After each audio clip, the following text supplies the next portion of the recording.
Hi guys! Welcome back to my channel again. Kung bago kayo sa aking channel, ako si Phoebe Ortiz and I do beauty vlogs. So gumagawa ako ng reviews, DIYs, and all that good stuff. Haul videos, lahat ng about beauty ginagawa ko in this channel, and also some DIYs. Pero currently kasi medyo wala ako sa feel ng DIY. It's because I don't have time. Pero pag nagkaroon ako ng time, I will eventually have that again. So today, I will have a quick review. And this is the Intuit Gel Pen Waterproof. I bought this one for $379.75. Nabili ko to sa Robinsons, but actually, parang marami namang Intuit eh. Meron sila sa Cinderella, meron sila sa Watsons minsan, I think. Meron sila sa department store. So, Intuit are all over. Medyo ano siya eh, medyo underdog siya in terms of reviews and all that. So, na-decide ko lang to try a product from them. And this is composed of 0.28 grams. So, eto siya. Pag binuksan nyo, etong pen na to. Actually, dalawang klaseng pen ang meron sila nito. The first one is yung pencil. Ibig sabihin, yun yung tinatasa. And this is, the second one, this is a pen type naman.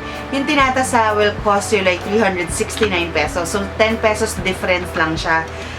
And binili ko ay pen, it's because I think medyo mas accommodating siya. Kasi pag pencil kasi medyo maraming nasasayang kasi nga tinatasahan niyo siya. And ito, hindi niyo na kailangan magtasa. Hassle-free na siya. And it's 10 pesos difference lang naman. Caution din, ang sabi dito, do not, this product will twist up but not down. So, yun lang ang caution dito. Itong pulang to, yun ang sabi dito. And also sabi dito, it is smooth and creamy, waterproof, all-day wear, dries in 60 seconds, no bleeding, no running, use makeup remover, and made of Germany. Pag binuksan nyo to guys, eto yan. So, hindi ko siya iti-twist up na kasi hindi nga siya nati-twist down. So, eto na yung nagamit ko sa kanya. Ayan. It is, basically guys, yung packaging niya, it's all in black. And parang ordinary, ano lang, twistable na line or pen. Ano lang yung itsura niya.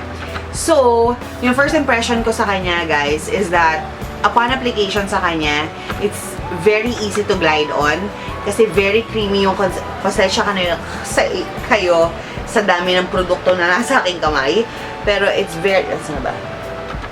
Ito siya. It's very easy to glide on kasi it's very creamy. So, pag nilagay niyo siya sa mata, very easy siya ilagay, basically. Etong produktong to, ang bilis-bilis niya mag-set. Less than a minute yata, nag-set na siya sa akin. And also, ginamit ko to yung first application ko at gustong-gusto ko siya sa gamitin sa waterline. Yan yung parte ng mata na pinakamabilis mag-bleed because of the tears and all that. So, just to test talaga yung durability at saka yung effectivity ng product na to, doon ko siya nilagay sa aking first application. At saka yung throughout application ko, doon ko siya nilagay. And it's very opaque, ang shade niya. Kasi one glide lang, makikita nyo na yung, ano niya, yung color payoff niya. And again, it dries up fast, as you can see. Oh, walang bleed, walang transfer. Ayan, walang transfer. And again, also, very opaque siya. So, maganda yung pigmentation niya, maganda yung color payoff niya kasi it's very, very matte.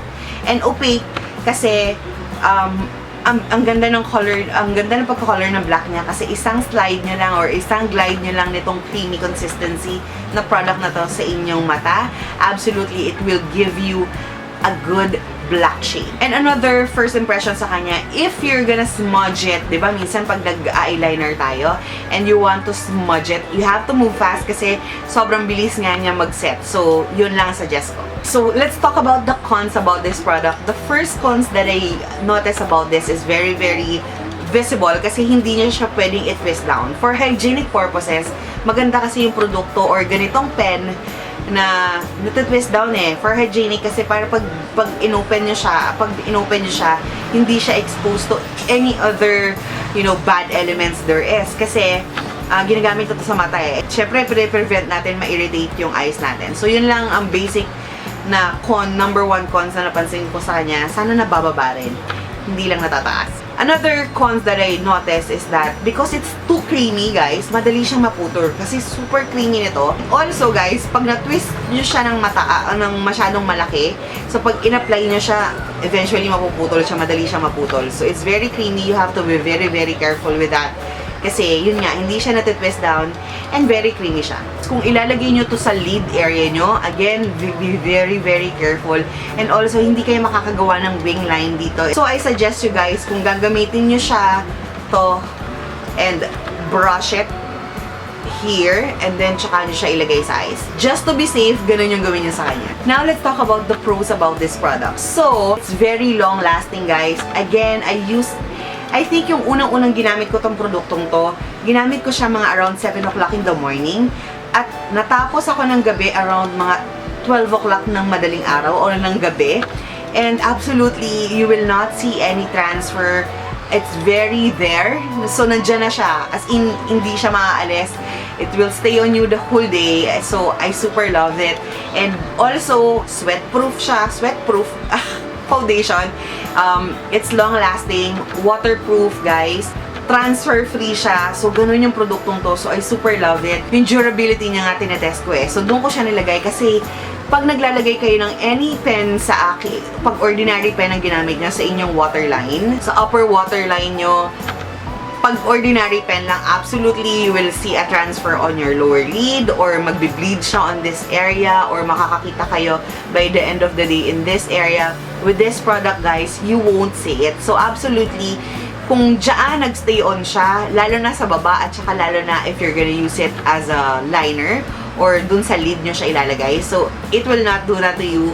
So, it's waterproof, transfer-proof, long-lasting, all the lasting in the world, siya na. Another one is that one swipe lang nito, guys, the payoff niya, ang ganda-ganda na. So, you don't have to coat it again. And also, yun nga, one glide lang niya, very matipid kasi one glide lang niya.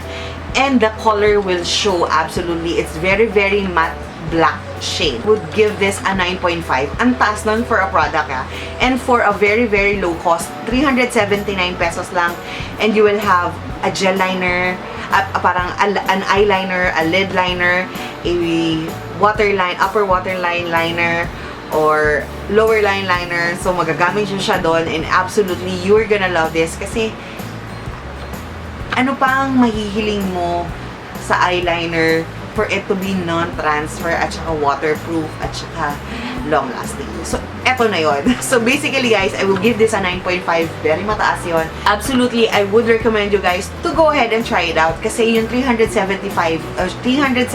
pesos nyo is worth it kasi matagal nyo na siyang gagamitin. So, I hope you guys go ahead and try it out. Kung may mga requests kayo for us to have a quick review, comment din kayo sa comment bars. And also, if you love this video, give this a big thumbs up. And also, follow me on Facebook, Instagram, and Twitter, and Snapchat. I'll be linking that in the description box. If you haven't subscribed to my channel, please do so by hitting the subscribe button and be part of my family. That's it for this quick review. I hope you guys enjoy. Thank you very much, guys, for watching this. And have a great day and happy day too. Bye! I'll see you soon!